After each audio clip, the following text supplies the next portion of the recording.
आई दे तो सभे रवसों के बीच में हम व्यास जी के मुखिया दुर्गा जी के अवतार गावे जा रहल बनी। केंगा देवी के अवतार भइल रव सबके एक कथा में सुनावत नहीं। आई हमने के म्यूजिक टीम जौना नाल पर संगत करतनी महेंद्र बाबा, तबला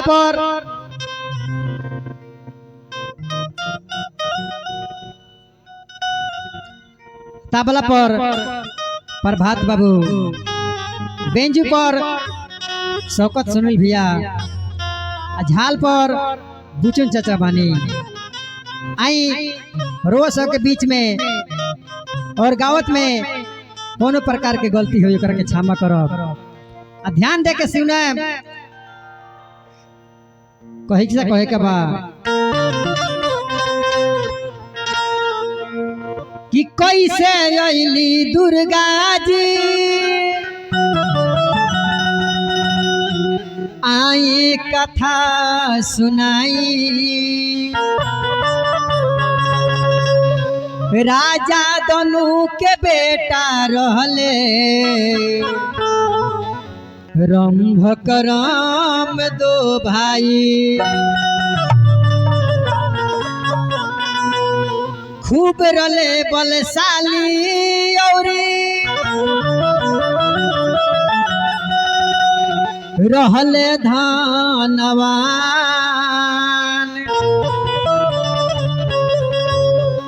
इहे मन में चिंता भइल की ना बाए को संतान,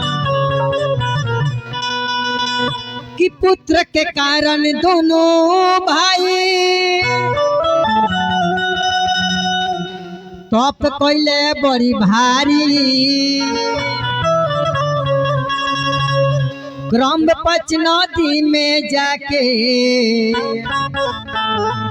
आया सनली हले मारी। रंभ तपट वृक्ष के नीचे आसन ली हले जमाई। अग्नि देव के ध्यान धरेले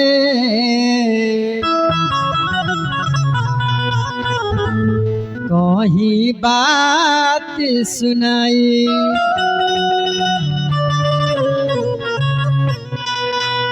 दोनों भाई तप करता लो कैसे कि दोनों भाई तप कइले भारी हो, सोचे मन में विचारी।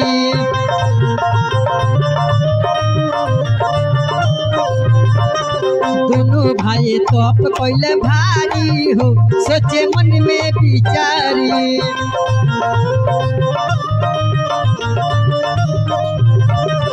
मन में विचारी सोचे मन में विचारी, सोचे मन में विचारी।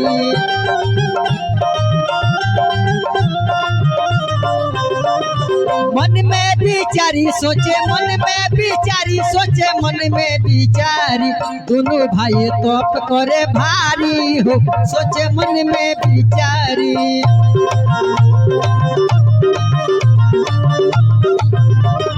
दोनों भाई तप करे भारी हो, सोचे मन में विचारी।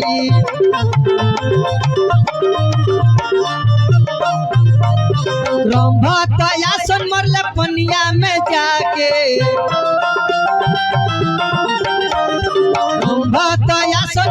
पनिया में जाके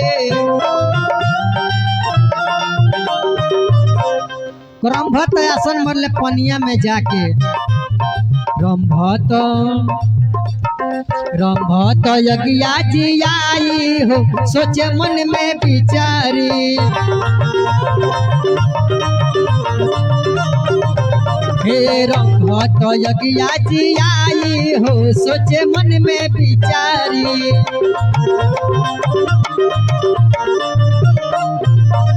शर्मा मनोज से गाना लिखवा के शर्मा मनोज से गाना लिखवा के गावे मुखिया सुनाई हो सोचे मन में विचारी गावे मुखिया सुनाई हो सोचे मन में विचारी दोनों भाई तप करे लगलो करम पंच नदी में जाके जप लगल कर ले भगवान के आरंभ बट वृक्ष के नीचे भगवान के ध्यान धरे लगले जब इतना बात इंद्र के सुनाई इंद्र अपना मन में विचार करे लगले कि ई कौन पापी हो गई जौन हमरा इंद्रासन के छीने खातिर इतना घोर तपस्या करे लगल इंद्र का कइले कि इंद्र के मनवा में चिंता समा गइले इंद्र के मनवा में चिंता समा गइले इंद्र के मनवा में चिंता समा गइले इंद्र के मनवा में चिंता समा गइले पनिया में आई के समा गइले पनिया में जाई के वो समा गइले इंद्रदेव जाके ग्रह के रूप धके क्रम के मार दिले बड़े जब इतना बात रम सुनता अपना मन में विचार करता कि करम भाई के कौन दुश्मन मार दहलस झर झर रोर गिरावे लगल आ रोए लगल कहता कैसे कि बरसे रंभ के नजरिया हमारे भैया बरसे रंभ के नजरिया हमारे भैया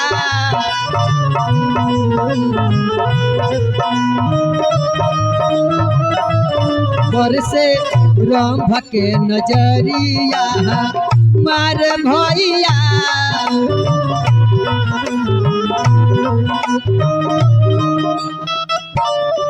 हो हमार भैया हो हमार भैया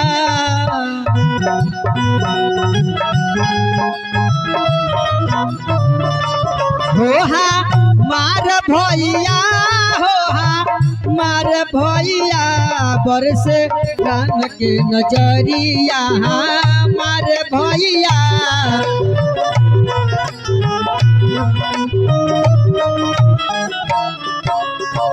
कौन करण हमके दिहल बिसारी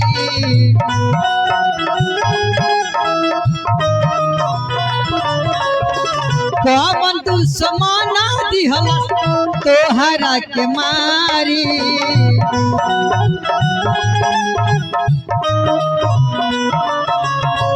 कौन करण दिहल हमके बिसारी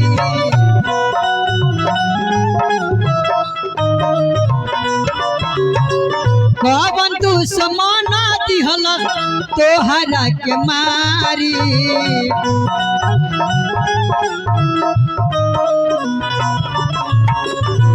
छोड़ब हमहु शरीरिया हो हमार भैया छोड़ब हमहु शरीरिया हो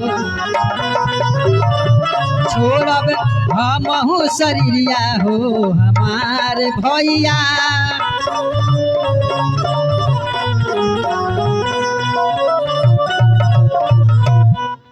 जब इतना बात मन में विचार के रम चल दिले अपन जान देवे खातिर। रम मन में सोचा था कि जब हमारे भाई होइले नहीं खन तो हम अकेले जी के दुनिया में का करब। तलवार निकलस आ सोचलस अपन गर्दन काटे के। कैसे कि हाथवा में लेही के कटारवार अपने पर करे कि अपने पकोरे हो अपने पकोरे आई अपने पकोरे हो अपने पकोरे। तो हाथवा में लेही के कटारवार अपने पर करे। हाथवा में लेही के कटारवार अपने पर करे। अपने पकोरे हो अपने पकोरे अपने पकोरे हो अपने पकोरे। हाथवा में लेही के कटारवार अपने पर करे। हाथवा में लेही के कटारवार अपने पर करे। जब तलवार निकाल के सोचलस रम की अपन गर्दन काट के अग्नि देह में डाल देतनी। कैसे कि जब हमार भाई न रल तो हम रहते का करे। जब जैसे तलवार निकाल के अपन गर्दन काटे के पचहलस तले अग्नि देव प्रगट हो गई। प्रगट होके कहतनी कि हे बालक कौन ऐसा मुसीबत बा कि हमार पूजा क के अपन गर्दन हमरे के चढ़ावत रह। उहे रम के वरदान मिलल बा। रम कहता कि हे अग्नि देवता कौन दुश्मन हमरा भाई के मार के मुआ दिले बा। यही से हम अकेले जी के दुनिया में का करब। अगर देवे के बा तो हमरा के ऐसा वरदान दी कि हमार जौन लड़का होखे सबसे बलशाली होखे। अग्निदेव कहता रे कि जा अगर तारा पुत्र के वरदान चाहिए तो ओकरा से पहले तारा विवाह करे के पड़ी। जा जब सबसे पहले तार नजर जकरा पर पड़ी जौना स्त्री पर पड़ी ओकरे से तार विवाह सेट हो जाए। जब चल दलस तो देखता कि एगो भैंस होने से आवतिया। जब भैंस के देखलस तो मन में विचार करता कि ओ हमार पहिलका नजर पड़बो कल तो एगो भैंस पर पड़ल। कहता कैसे कि लड़ गईले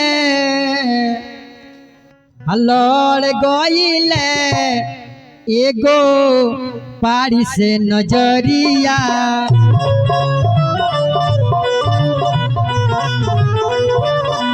लड़ गईले एगो पारी से नजरिया।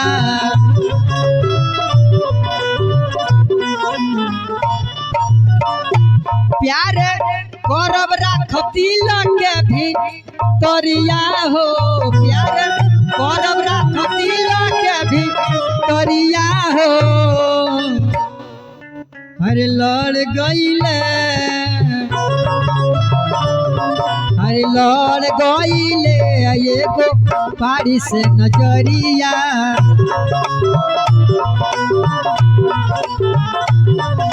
लड़ गईले एगो पारी से नजरिया।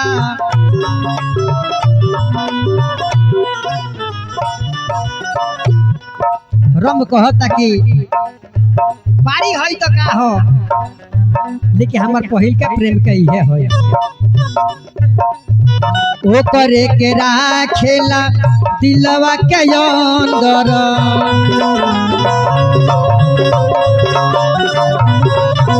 ओ करे के राखेला दिलवा के अंदर।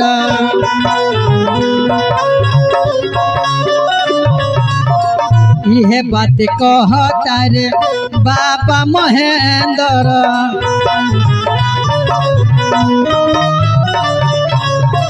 इहे बात कहता रे बाबा महेंद्र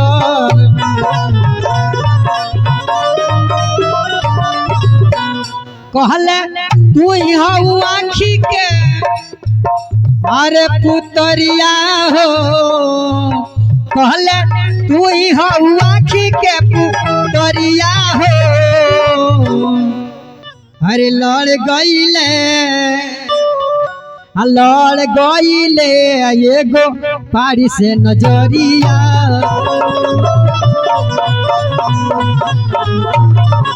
लड़ गईले एगो पारी से नजरिया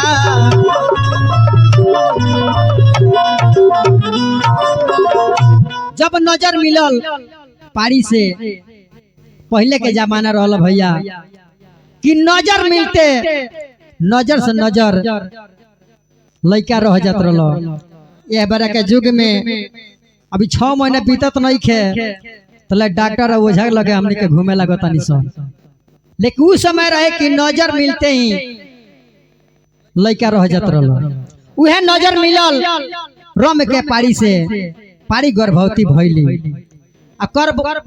गर्भवती भैली तो देखता एगो ओने से भैंसा आवत रहे भैंसा देखता तो कहते रे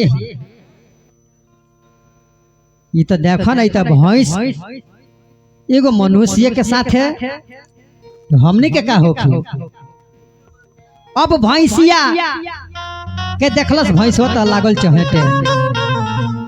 लागल चहेटे आ पीछे पीछे रंब अपना प्रेमिका के बचावे खातिर अब युद्ध करे लगले कैसे अरे लड़ैया भइल भारी लड़ैया भइल भारी लड़ैया भइल भारी अरे लड़ैया भइल भारी लड़ैया भइल भारी लड़ैया भइल भारी तो दोनों बीरवन में दोनों बीरवन में लड़ैया भइल भारी दोनों बीरवन में लड़ैया भइल भारी दोनों बीरवन में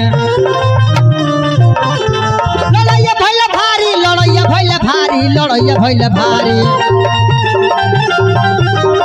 लड़ैया भइल भारी लड़ैया भइल भारी लड़ैया भइल भारी दोनों बीरवन में लड़ैया भइल भारी दोनों बीरवन में जब रंभ में भैंसा में लड़ाई भइल ओई में रंभ के हार हो गई भैंसा मार के रंभ के मुआ दहलस जब इतना बात भैंस के पता लागल कि हमरा स्वामी के भैंसा मार के मुआ दिले बा भैंस मन दुखित कैले बाड़ी आ सहायता खातिर देखो तर के केहू होखे जे हमरा के सहायता करे वो बेरा रंभ के संहतिया यछलो रहेलो यछलो आके रंभ के लेके गइलो अब रंभ मर गई रहले तो उनकर चीता सजाइल भइल की चीता सजा के ए रंभ के जला दिहल जाओ कैसे की रंभ अबे दुनिया में नहीं खन जब इतना बात सुनली कि अब हमरा स्वामी के जरावे जा रहल बालो चीता सजा गइल बा आ चीता सजा के रंभ के सुता के जब आगे लगावल लो अब महर्षि सोचत तारी कि अब हम जी के अकेले का करब स्वामी हइला नहीं खन तो हम का करब अकेले काहे ना हम हो यही अग्नि में कूद के आपन हम जान त्याग दे जब चीता सजा गइल जब आगी धरा दो तो ही आगी में महर्षि कूद के अपन जान त्याग देली उहे जवन रंभ के जांग फाटल में से रक्त बीज के उत्पत्ति भइल आ महर्षि गर्भवती रली वो आग के तेज से उनकर पेट फाटल वही में से महिषासुर के जन्म भइल।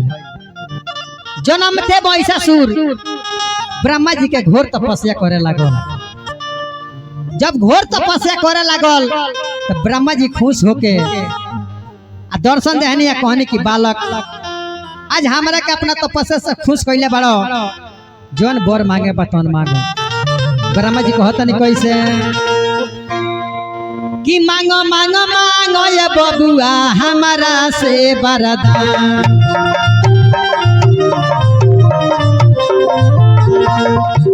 मांगो मांगो मांगो ये बबुआ हमारा से वरदान।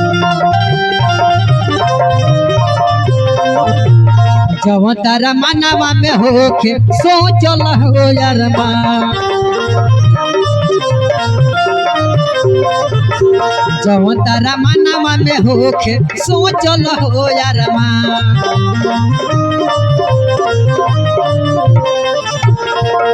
जब वर्मा जी कहत रहे कि मांगो, आई तू जौन मांगबो तौन दे दे। कइल तपस्या तू बबुआ हमार हो, कइल तपस्या तू बबुआ हमार हो, कइल तपस्या तू बबुआ हमार हो। बड़ो भागशाली धरती पमार हो, बड़ो भागशाली तू हूँ अपार हो। हमारा के खुश कइल तू हूँ अपार हो, हमारा के खुश कइल तू हूँ अपार हो। मांगब त मांगो ये बबुआ,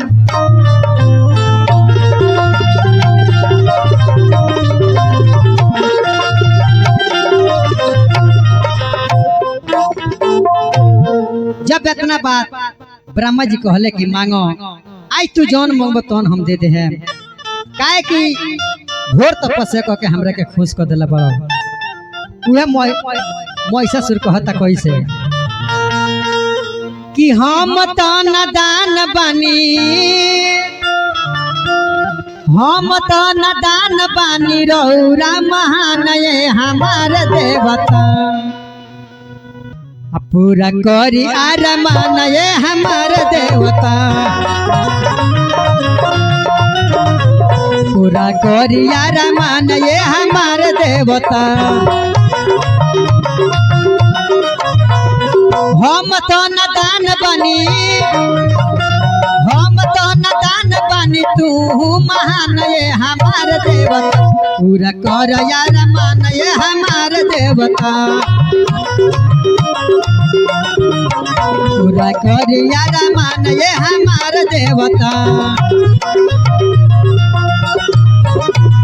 भाई के चरनिया पटक देला माथ जी, कहला कि मुड़िया पर धो दी हाथ जी। भाई के चरनिया पटक देला माथ जी, कहला कि पूरा करे हमारा अरमान जी।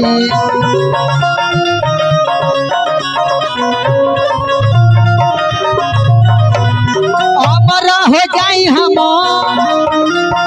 अमर हो जाई हम दी वरदान ये हमार देवता। पूरा करी अरमान ये हमार देवता, पूरा करी अरमान ये हमार देवता। जब इतना बात कहले तो ब्रह्मा जी कहत रहे कि तहार पूरा होई, लेकिन मांग तू वरदान का मांगत रह, मांग तू वरदान का मांगत रह। आई तहार वरदान पूरा हो जाई। कहता कि हे प्रभु हमरा कैसन वरदान दी के धरती पर हमरा केहू मरबे ना करे, केहू के मारला से हम ना मराई।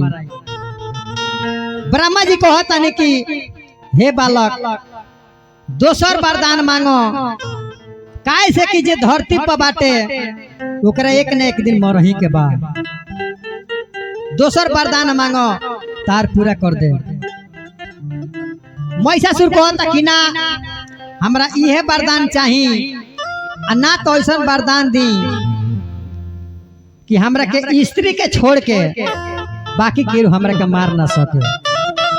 अपने मन में विचार कैला से महिषासुर कि स्त्री के शक्ति पुरुष इतना ना होला, लेकिन वो का जाने कि जितना स्त्री के शक्ति होला उतना पुरुष के ना होला। वर्मा जी कहता नहीं कि जा तार जब मृत्यु होई तो स्त्री के हाथ से होई। जब इतना बात सुन के महिषासुर लागल अत्याचार करे, पृथ्वी पर हाहाकार मच गई। सब पृथ्वीवासी महिषासुर से तंग हो गईले, डराए लगले कि महिषासुर के बात ना माने तो महिषासुर रहे ना दी।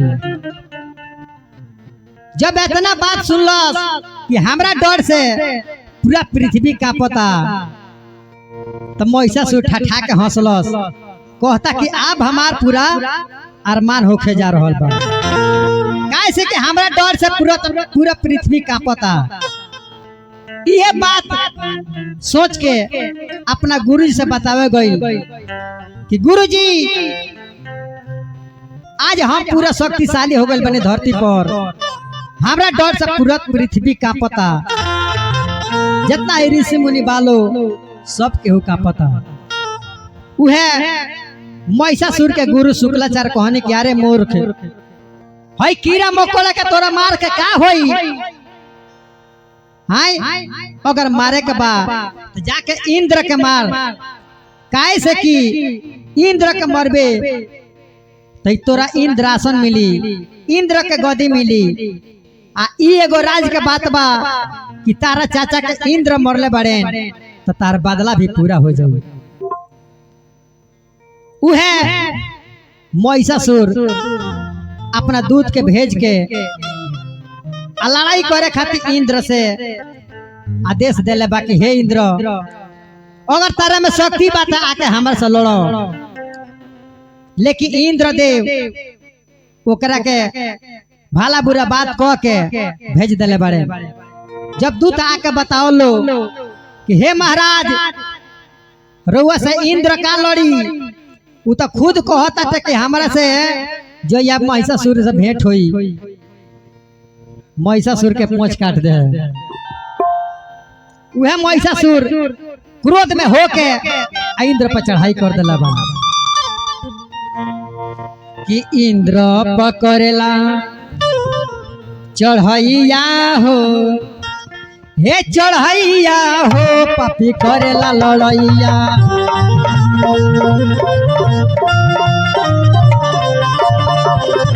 इंद्र पकड़ेला चढ़ैया हो, हे चढ़ैया हो पापी करेला लड़ैया।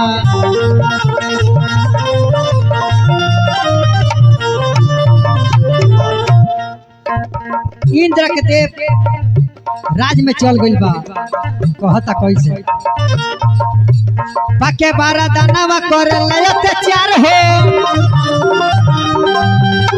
पाके बारा दानवा करेला अत्याचार हो,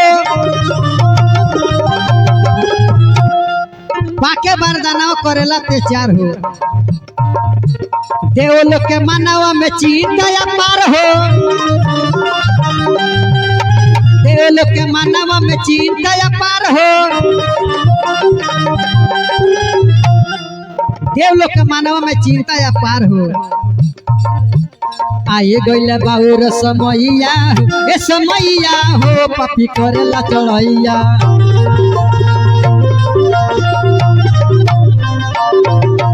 आए गइल बाउर समैया हो, ए समैया हो पापी करेला लड़ैया।